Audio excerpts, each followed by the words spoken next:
Hey, I'm Zoe, and this is the Relentless Reset. No formulas, no fixes, just short, honest reflections on navigating the messy middle of growth and becoming.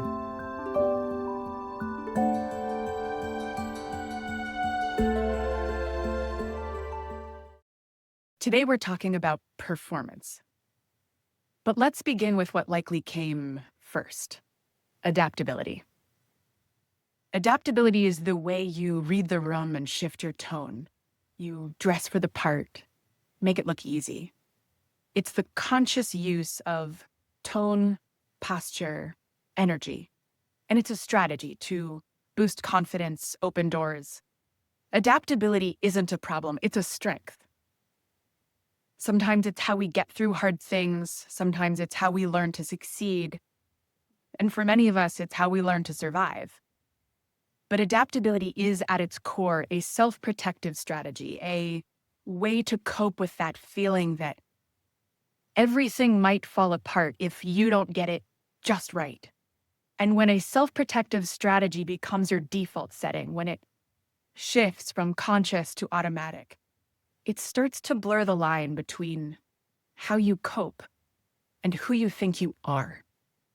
I used to think of myself as a chameleon. It was my superpower. I could read the energy and shift to match, blend in, stand out, disappear. Whatever the moment called for, I could become it. And it made me feel capable, untouchable. But somewhere along the way, I stopped choosing it, and it was just who I'd become. I remember finally moving into an apartment on my own and being so proud to have folks over. And one of my oldest friends looked around and said, "It's really nice. I just don't see much of you here." And she was absolutely right.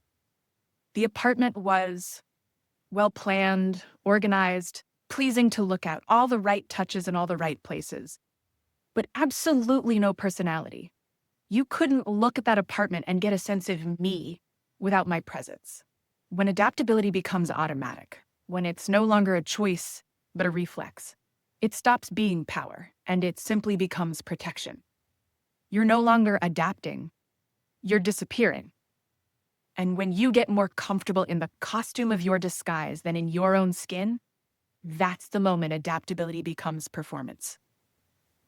And performance over time is a slow and painful act of self-abandonment. Now, it usually happens one small compromise at a time. It's a yes when you mean no, a silence when you want to speak, a smile when you want to cry. A curated version of you so practiced it feels real, even when it isn't. And honestly, it works. Performance gets rewarded. You get the praise, the trust, access. It looks like success. So of course we keep doing it. Because performance gets us what we think we need: validation, approval, belonging. And it's easy to tell yourself, this is just how the world works, or everyone plays a role sometimes. This is what it means to be liked, to be chosen, to belong. Because it does work, right up until it doesn't. Because no matter how well you perform, it will never deliver what you actually long for: real connection, true alignment, a life that feels like yours. You'll still feel like something's missing because something is you. I spent a lot of my early life in theater, and if you've ever acted or directed, you know, a costume helps you enter the role. It adds layers, signals story, it shifts your posture, and it certainly invites the audience deeper into the illusion. But here's the truth. No matter how good the costume is, if the actor hasn't done the work to understand the character, to accept the character's humanity, both the beauty and the mess, the performance will always ring false. Legendary acting teacher Uta Hagen says it best: you don't play villains, you play people. because judgment creates distance, and distance kills connection. So now we'll flip that. When you are being judged by yourself, what do? You create a character that feels easier to applaud, easier to explain, easier to control. And the more you perform that character, the more you believe it's safer this way. To be polished instead of real, agreeable instead of honest, chosen instead of seen. The real you becomes a liability, a disruption, something that needs to be managed. So you keep showing up in costume and you get really good at it. And the outside world keeps clapping. The connection starts to feel distance. Parts connect, but nothing ever really lands. Like trying to hear someone through a wall. Joy can't find you. Satisfaction passes you by. You and your life may look impressive. Underneath, you feel alone. Not peaceful, just numb.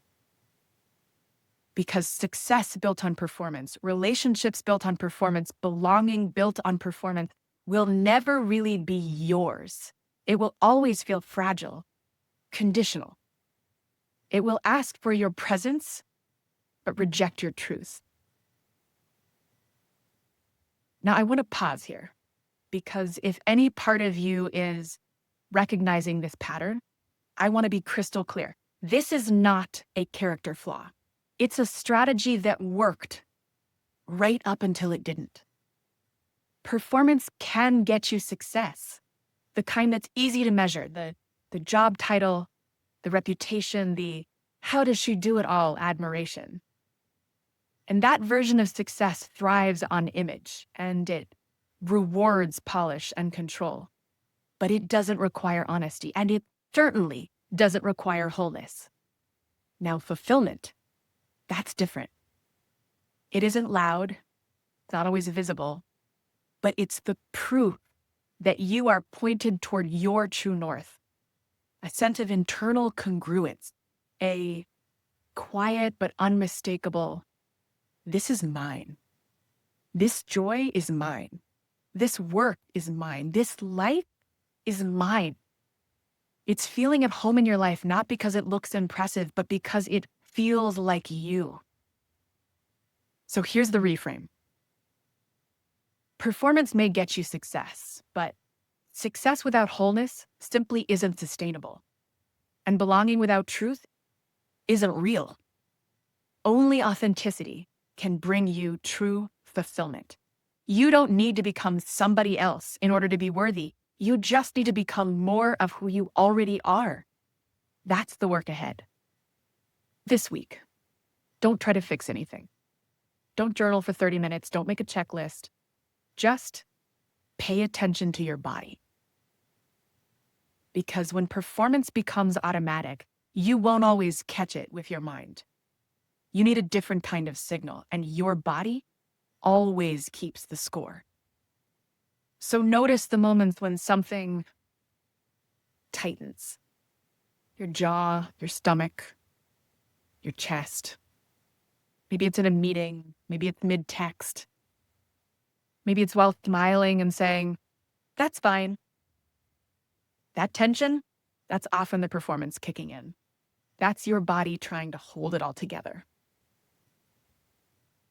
So when you notice those moments, if you can, pause, take one breath, and just ask yourself, if I didn't need to control anything in this moment, what would I say or do? You don't have to act on the answer. You don't have to change anything. Just start practicing honesty with yourself and reset as many times as you need to.